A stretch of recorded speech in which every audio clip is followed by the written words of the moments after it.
ఇక కడప జిల్లా రాజంపేట అసమ్మతి జ్వాల రగులుతోంది. టికెట్ ఆశించిన బత్యాల చెంగల్ రాయుడు పార్టీ ప్రకటించిన అభ్యర్థితో ఢీకొడుతున్నారు. పోటాపోటీగా ప్రచారానికి శ్రీకారం చుట్టారు. బత్యాల తీరు టీడీపీ అధిష్టానానికి తలనొప్పిగా మారింది. ఆయనకు సర్ది చెప్పే ప్రయత్నం చేసినా ఫలితం మాత్రం కనిపించడం లేదు. నియోజకవర్గంలో ఇద్దరు టీడీపీ నేతలు పోటాపోటీ ప్రచారాలతో తెలుగు తమ్ముళ్లు అయోమయంలో పడ్డారు. సీఎం జగన్ సొంత జిల్లాలో పాగా వేయాలన్న టీడీపీ ప్రయత్నానికి ఆ పార్టీ నేతలే తూట్లు పొడుస్తున్నారు. 2019 ఎన్నికల్లో కడప జిల్లాలో వైసీపీ క్లీన్ స్వీప్ చేసింది. ఈసారి ఎన్నికల్లో ఎలాగైనా కనీసం ఉనికిని చాటుకోవాలని కొత్త అభ్యర్థులను రంగంలోకి దించారు చంద్రబాబు. ఇక అదే టీడీపీ నేతల మధ్య విభేదాలకు దారితీసింది. రాజంపేటలో పాత కొత్త నాయకుల మధ్య హైకమాండ్ నిర్ణయం అగ్గిరాజేసింది. 5 ఏళ్లుగా రాజంపేట టీడీపీ ఇన్ఛార్జిగా ఉన్నారు బత్యాల చెంగల్ రాయుడు.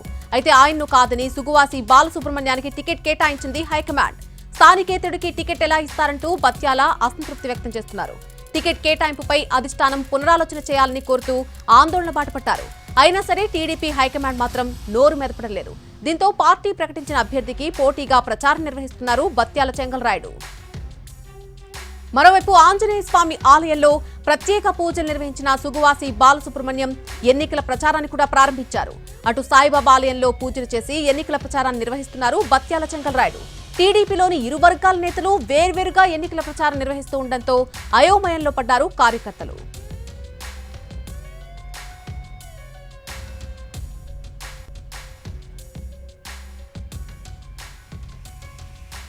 తనకు వ్యతిరేకంగా అధిష్టానం నిర్ణయం తీసుకుంటే కార్యకర్తల అభీష్టం మేరకే పనిచేస్తానన్నారు రాజంపేట టీడీపీ ఇన్ఛార్జ్ బత్యాల చెంగల్ రాయుడు. మాజీ సీఎం కిరణ్ కుమార్ రెడ్డి తనకు ఫ్యామిలీ ఫ్రెండ్ అని తెలిపారు. ఆయన అధినేత ఆదేశాల మేరకే ఎన్నికల ప్రచారం నిర్వహిస్తున్నానని చెప్పారు.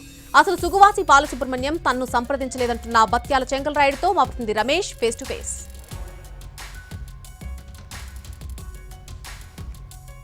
రాజంపేటలో పోటాపోటీ ఎన్నికల ప్రచారం నిర్వహిస్తున్నారు ఇద్దరు టీడీపీ నేతలు. అయితే మనతో ఇప్పుడు మాట్లాడడానికి టీడీపీ రాజంపేట ఇన్ఛార్జ్ బత్యాల చెంగల్రాయుడు గారు ఉన్నారు. వారిని అడిగి తెలుసుకున్నాం. సార్ నమస్తే, చెప్పండి. ప్రధానంగా రాజంపేటలో అటు ఇరువురు కూడా ఒకేసారి ఎన్నికల ప్రచారం ప్రారంభించారు. దీని వెనక ఏమేమి ఉండొచ్చు?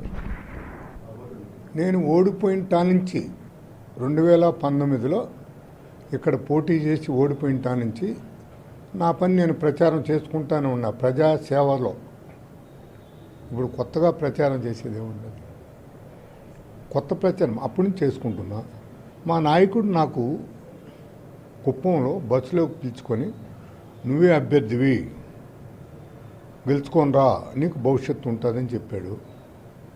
మా నాయకుడు చెప్పినట్టే నేను ఇంటింటా తిరుగుతున్నా, దండం పెడుతుండా. మరుసటి పోయినాను. మళ్ళీ ఎందుకు వచ్చావు నువ్వు పోయి ప్రచారం చేసుకో అని చెప్పాడు. మా నాయకుడు మాట నేను గౌరవించానా లేదా? మా నాయకుడు మాట గౌరవించేదానికే ఇంటింటా తిరుగుతున్నాను, ఓటు అడుగుతున్నాను. అంత తప్ప వేరేదేం లేదు. మా నాయకుడు పిలిచి మళ్ళీ నాకు చెప్పినాడు అనుకో, ఏమి చెప్తాడో అది అందరికీ చెప్తా. అందరూ ఏమి నిర్ణయం తీసుకుంటే దాని ప్రకారం నేను పోతా. దీంట్లో పెద్ద ప్రత్యేకత ఏమున్నది? మనం చూసినట్లయితే రాత్రి మనకు కిరణ్ కుమార్ రెడ్డి గారు కూడా మీతో సమావేశమయ్యారు.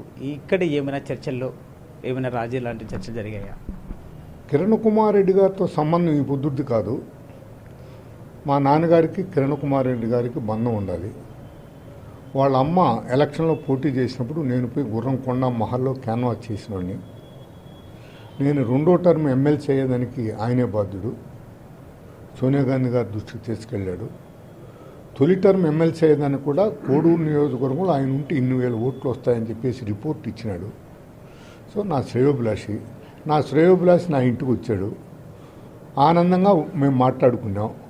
వచ్చిన వాళ్ళంతా అన్ని మండలాల నుంచి వచ్చిన వాళ్ళు ఒక్కొక్క మండలం నుంచి వాళ్ళ అభిప్రాయం చెప్పారు.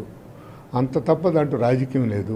మనస వాచ కిరణ్ కుమార్ రెడ్డి గారంటే మాకు ఇష్టం వ్యక్తిగతంగా. సో ఇప్పుడు ఉన్నటువంటి అభ్యర్థి సుగువాసి బాలసుబ్రహ్మణ్యం కావచ్చు, మేము పెద్ద ఆయన ఆశీస్సులతోనే ఎన్నికల ప్రచారం మొదలుపెట్టాను అంటున్నారు. అది ఎంతవరకు నిజం? 100కి 1000% తప్పు తప్పు తప్పు. నన్ను ఇంతవరకు కలవలేదు. మేము రాజంపేట బరిలోకి రాము అని చెప్పేసి ప్రసాద్ చెప్పాడు. రాజంపేట మీద మాకు ఆలోచనే లేదని చెప్పేసి బాలసుబ్రహ్మణ్యం చెప్పాడు. మీరే ఎన్టీవీ వాళ్ళు పోయి తొడకొచ్చి ఎడుకొచ్చి పెట్టి, లేకపోతే వాళ్ళు ఆడికి రమ్మంటే ఆడికి వస్తా. నా బ్లెస్సింగ్స్ చాలా ఉంటాయి. నేను ఇక్కడ 5 సంవత్సరాల నుంచి పని చేసుకుంటా ఉంటే నా బ్లెస్సింగ్స్ వాళ్ళకి ఎట్టుంటాయి? మా క్యాడర్ ఒప్పుకుంటే మాకేం అభ్యంతరం లేదు. వాళ్ళది రాయచోటు నియోజకవర్గం. కార్యకర్తల యొక్క అభిష్టం మేరకే తాను ఎన్నికల్లో ఉంటానంటూ బత్యాల చెంగల్రెడ్డి తన అభిప్రాయం వ్యక్తం చేస్తున్నాడు. కెమెరామెన్ చాందుతో రమేష్, ఎన్టీవీ, రాజంపేట నుంచి.